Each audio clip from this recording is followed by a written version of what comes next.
सफल होने वाला व्यक्ति हमेशा सकारात्मक और प्रसन्न रहता है और जो सकारात्मक और प्रसन्न रहता है वही सफल होता है।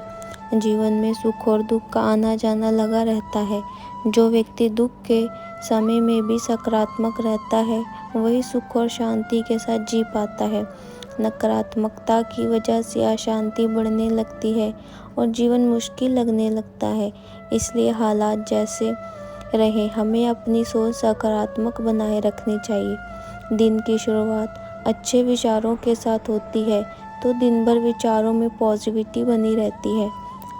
अपने जीवन का आनंद लेने के लिए आपको जो सबसे आवश्यक चीज़ चाहिए वह है खुश रहना। बस खुशी ही सबसे महत्वपूर्ण है। गुस्सा करना अपने पैरों पर कुल्हाड़ी मारने जैसा ही है, क्योंकि हम जिस पर गुस्सा करते हैं उससे ज़्यादा हमारा खुद का नुकसान हो जाता है। जो लोग दूसरों का भला सोचते हैं केवल उन्हीं का जीवन सफल कहा जा सकता है, क्योंकि खुद के लिए तो जानवर भी जीते हैं। प्रयास करने वाला व्यक्ति एक बार गिरता है और दूसरी बार में संभल जाता है, लेकिन प्रयास न करने वाले लोग जीवन भर गिरते रहते हैं। जीवन हमेशा अपने सबसे अच्छे स्वरूप में आने से पहले किसी संकट का इंतजार करता है।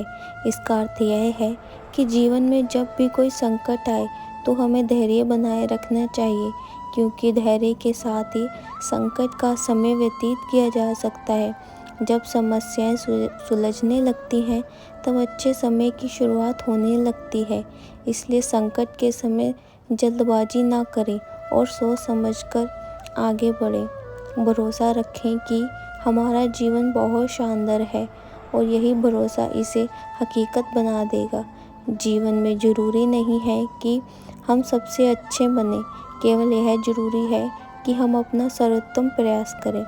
सिर्फ चाहने से कुछ नहीं होता, कर्म करना ज़रूरी है। यही सुखी जीवन का एकमात्र सर्वश्रेष्ठ सूत्र है। जीवन उतना गंभीर नहीं है जितना हमारा दिमाग सोच कर इसे बना देता है। कुछ लोगों को कड़ी मेहनत करने के बाद भी लगातार असफलता मिलती है। ऐसी स्थिति में हमें धैर्य बनाए रखना चाहिए और लक्ष्य की ओर धीरे धीरे आगे बढ़ते रहना चाहिए। सही दिशा में आगे बढ़ते रहने से देर से ही सही, लेकिन सफलता जरूर मिलती है। इस संबंध में एक लोक कथा प्रचलित है। प्रचलित कथा के अनुसार एक व्यक्ति बहुत मेहनत कर रहा था, लेकिन उसकी परेशानियां खत्म ही नहीं हो रही थी। उसे किसी भी काम में सफलता नहीं मिल रही थी। असफलता और धन की कमी की वजह से वह हताश हो गया था। एक दिन वह अपने गांव के संत के पास पहुंचा और संत को अपनी परेशानियां बता दी। संत ने उसकी सारी बातें ध्यान से सुनी और कहा कि तुम्हें अभी धैर्य का साथ नहीं छोड़ना चाहिए। संत ने एक कथा सुनाई। संत बोले कि पुराने समय में किसी बच्चे ने बांस और कैक्टस का पौधा एक ही समय पे लगाया। बच्चा रोज दोनों पौधों को बराबर पानी देता और जरूरी देखभाल करता था। काफ़ी समय बीत गया, कैक्टस पनप गया, लेकिन बांस का पौधे में कुछ प्रगति नहीं हुई थी। बच्चे को थोड़ी निराशा हुई, लेकिन उसने पौधे की देखभाल करना नहीं छोड़ी। अब कैक्टस तेजी से बढ़ने लगा था, लेकिन बांस का पौधा वैसे का वैसा ही था। लड़के ने कुछ दिन और देखभाल की। अब बांस के पौधे में थोड़ी सी उन्नति होने लगी थी। ये देखकर बच्चा खुश हो गया। कुछ और दिन निकल गए। अब बांस का पौधा बहुत तेजी से बढ़ रहा था। कैक्टस का पौधा छोटा रह गया।